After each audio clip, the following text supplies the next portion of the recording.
Okay, so we're trying to get a point of view on different kind of questions, like as different points on like how do we get here and stuff like that. So you're an atheist. You said you're kind of believing like the evolution. Kind of explain what your philosophy is on how we got here. On how we got here? Yeah, like you said, I'm an atheist. My point of being an atheist isn't because I reject a God or reject that there is God. I reject the claim that people give that there's a God. But my point of view of how we got here is, honestly, I don't know. Though I don't understand how we got here, it doesn't mean I turn to the thought of there's a God. It just personally, to me, means I don't understand it. There's a lot of people, I know I've heard a lot of people say that if you believe in evolution, that you're an atheist. What do you think on that matter? No, because to believe in evolution, you believe that things evolved from natural selection. That doesn't, the theory of evolution doesn't involve God at all. There's theists who believe in evolution. There's atheists who deny evolution. It has nothing to do with the God. A theist is someone who believes in God. A is a prefix, which means not. So, atheist is not theist. We simply do not believe in a God. It has nothing to do with evolution or the Big Bang. We reject the claim that theists give that there's a God. Okay, next. We was talking with one of my friends a while back, and he was telling us about how he thinks that evolution is kind of mixed with the Genesis in the Bible, if you think about it. Like how it's in the 7 days, how first was created the sea, then it created the sea animals, then the regular animals and stuff like that. It kind of goes a little bit along, like the beginning, not the whole Bible, but like parts of the Bible kind of go along with evolution, if you think about it, right? No, because if you go by the Bible, God created the light before he created the sun, and he created animals before man, and then in another part, he created man before animals. So it contradicts itself, and it blatantly goes against the evolution theory, and scientifically is impossible because light can't come before the stars or the sun. Me, I'm not really a Christian, but I'm not atheist either. But how about other gods?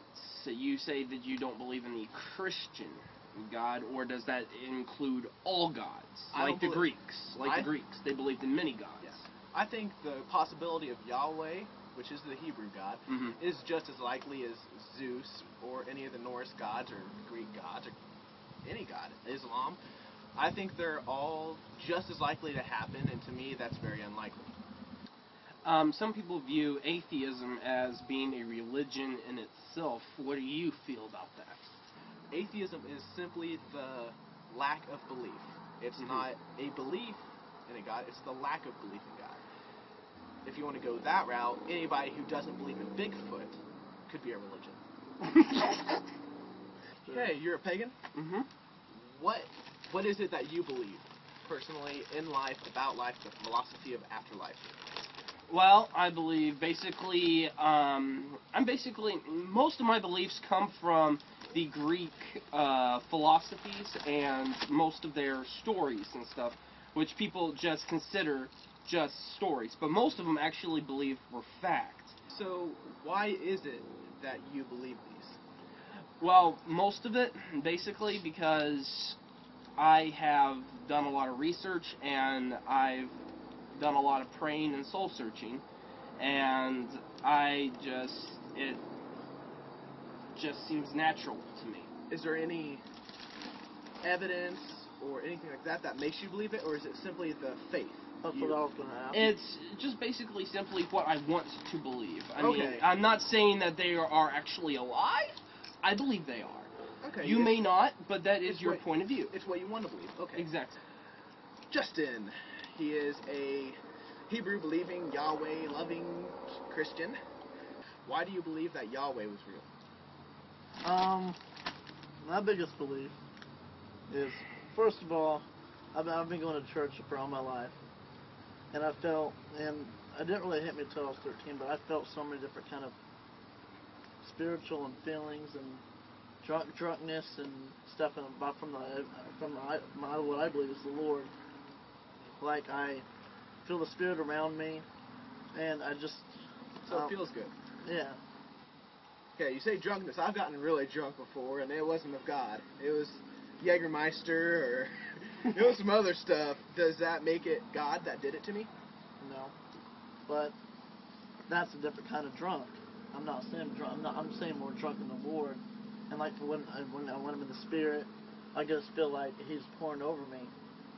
And, you know. It's a good feeling. Yeah.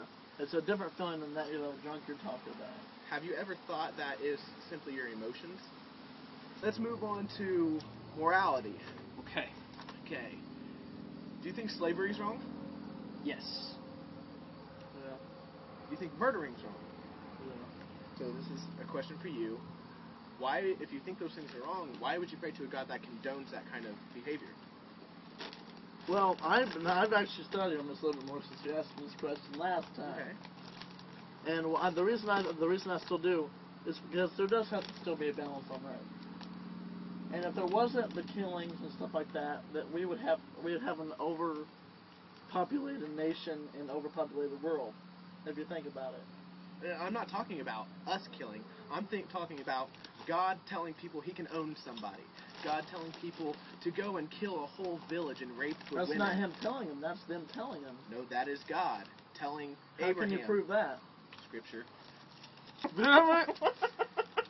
In Exodus 21:15 through 17, He tells him, if Jephthah's praying to God, he says, God, if you give me this battle, I will let you have the first thing that walks through my door.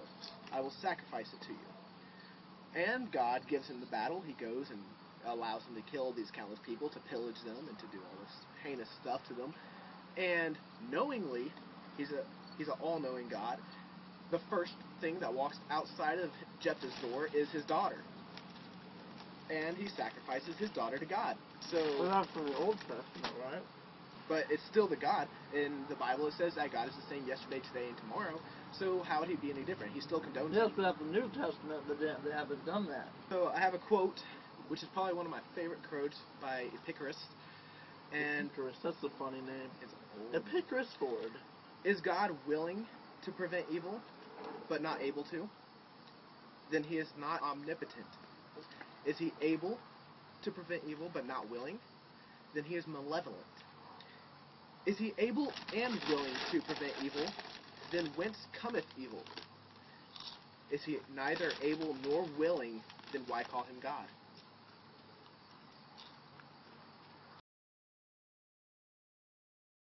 Just because I haven't studied it enough personally, there's a huge fucking daddy long leg. Penis. Vagina. Okay, now we got that out of our Okay. He's a very large man. You should watch who you pick fights There's no with. bro. I would rather you not put my stupid points down on your... Hello everyone, I hope you enjoyed this interview of me, actually. So tell me what you think of it, tell me what you thought of my points, what you thought of their points, etc., etc. Leave your comments, subscribe, and like, and all that good stuff. Go check out Dusty, check out my Facebook, and remember, may the logic of Christ be in you. See you guys.